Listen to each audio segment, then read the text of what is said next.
Welcome back, my dear friends. My dear friends, I am once again back with one more novel of Thomas Hardy, and the novel that I'm going to cover somehow, you can say in detail, in a in a nutshell, is very important and very famous novel of Thomas Hardy, and that is the only one novel of Thomas Hardy that falls into the category of historical novel, that is the Trumpet Major, that Thomas Hardy wrote in the year 1880. Remember, just after the return of the native.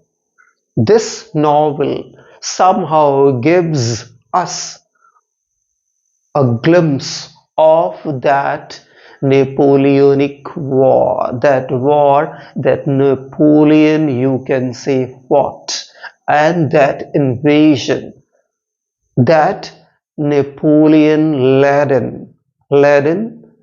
in England. So now let's look at some important just facts and some important information related to this novel. Why? Because important information becomes very important, you see this, for the competitive examination. So now let's look at the plot structure, characters, and some other important facts related to this very particular novel of Thomas Hardy, that is the Trumpet Major. See, the Trumpet Major, 1880. The novel was written in the year 1880, just after the return of the native. Thomas Hardy wrote it. The novel sets in Weymouth, name of a place, during the Napoleonic Wars. I told you, Hardy is only one historical novel. Remember, this point is very important, that Thomas Hardy wrote only one historical novel, that is none other than this, the Trumpet Major. Now the plot summary. It's 1804. So what is the timeline that Thomas Hardy actually shows in this novel? That is the year 1804. When the novel opens or begins, we get to know that it is the year 1804. England expects invasion attack from Napoleon's army, and people of England are in fear. They are terror stricken. Why? Because they have this kind of apprehension that any time Napoleon with his army can attack, can invade them. Anne Garland, most important character. She is the heroine of the novel. Anne Garland lives with her widowed mother near Budmouth, name of the place, in part of Flour Mill. Next, their landlord and friend Miller William Loveday. What happens? Anne Garland is the central character. She is the heroine of this very particular novel. She lives with her widowed mother. Widowed mother means Anne Garland has lost her father and her mother has lost her husband. So she lives with her widowed mother in the part of that you can say area of a flour mill, and this flour mill is owned by Miller William Loveday, who is very friendly, who is very good to these two women. just Anne Garland and her mother, Mrs. Garland.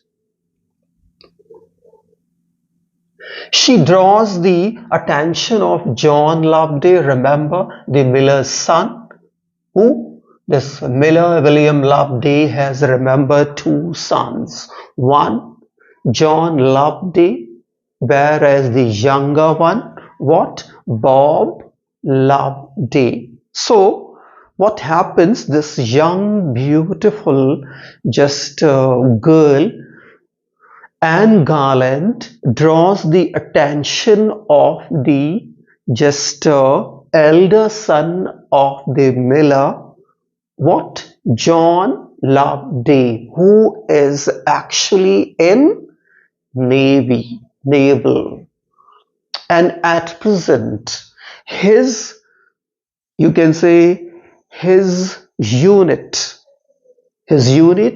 has been posted here or has been deployed just close to this place, and here these two young people develop a kind of interest in each other. But in the meantime, one more character enters, and who?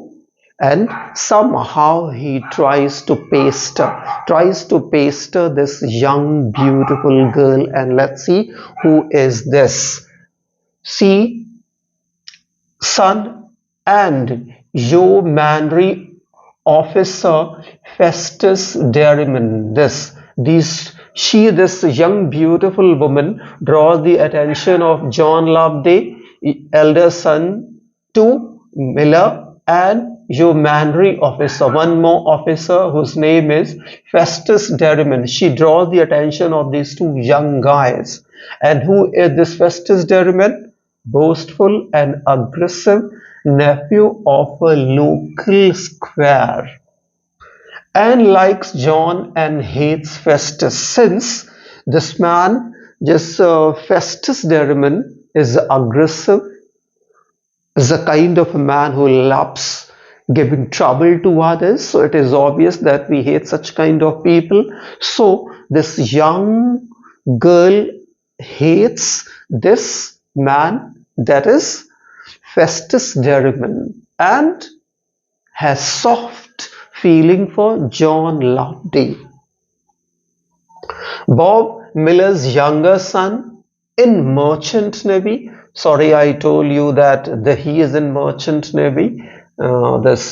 Actually John Loveday is not in, you see this, he is not in Merchant Navy, but he is the part of the army, and at present his troop is deployed here. His troop is here, and that's why just he develops a kind of interest in this young beautiful lady, that is just Anne Garland. In the meantime, his younger brother and Miller's younger son, Bob Loveday, who is in Merchant Navy, comes home. He is home with a young woman named Matilda. And when the Millers see this young woman, see Bob with a young woman, they think that very soon he will introduce to them as his love interest or as his fiancé. But see what happens. Bob Miller's younger son in Merchant Navy is home with Matilda, whom he met 2 weeks back. Anne harbors secret passion for him. Means Anne has secret just emotion and strong feeling for Bob. Why? Because in their childhood they were each other's sweetheart. Remember that. Miller, Loveday and Mrs. Garland wed. And here, see, a very important and crucial development happens in the novel. Here, just Anne Garland's mother, Mrs. Garland, and John Loveday and Bob Loveday's father, Mr. Miller William just Loveday, they come closer and they fall and they marry. This is the very important development. John's regiment, see now John's regiment moves away, and here John has to go away without seeing his brother, this and even his father. Why? Because his regiment, his troop, his unit moves away from this place. And what is the result of this? Now this young beautiful girl shifts her attention from what? From John to Bob, because John goes away with his what? Regiment. See,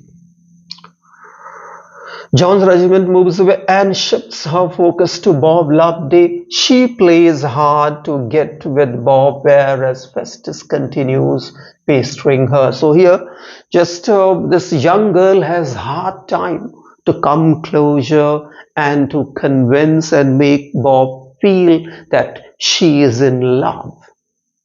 Whereas on the other hand, Festus goes troubling, pestering, and getting on to the nerves of this young woman, that is Anne Garland. The Loveday family gets the news of the victory and the well-being of Bob and his engagement to Baker's daughter. Here in the meantime, just the story develops more. Years, the days, months and days, weeks and months roll by. War is going on in just a backstage, you can say, or just we get the information of the war. But here we get the Millers get the information that they're just a very important family member, means their son Bob is absolutely all right, and they also get to know that Bob is engaged to some baker's daughter. Later, Squire Derriman, remember this, he is the Squire, and he is the uncle to Festus Derriman. Later, we get to know that he is found dead of exhaustion, of fatigue. He has left all his property to Anne except a few small houses for Festus to make both ends meet. To make both ends meet means to survive. And see, so many other development just take place in the novel, and one more is very important. Just uncle to Festus Derriman, a rich squire, he dies of extreme fatigue, of exhaustion, and after his death, just we get to know that he has left all his property for Anne Garland, save a few houses he has given away to his nephew, that is Festus Derriman, only to help him survive and to learn a lesson. He and Matilda, see, who? Just a Festus, you can say that. Festus and Matilda marry. Anne and Bob to be engaged. Remember these development, that is very important. Anne and Bob to be engaged. They are to be engaged. They are not shown engaged in the novel. The novel ends without showing the engagement of these two people. John's regiment moves away to battle in Spain, where we are apprised he will die. And John's regiment moves to Spain in the battle, in the war, where we later on get to know that he will die. With this, the novel ends. So I hope this plot structure The characters will definitely help you understand this novel. And my this very particular, you see, just a video will help you understand this novel in nutshell. Why? Because remember one thing, I haven't gone into the minute details of the novel. I have simply covered those points relevant and important from competition point of view, my dear friends and learners. That's it in this video, my dear learners.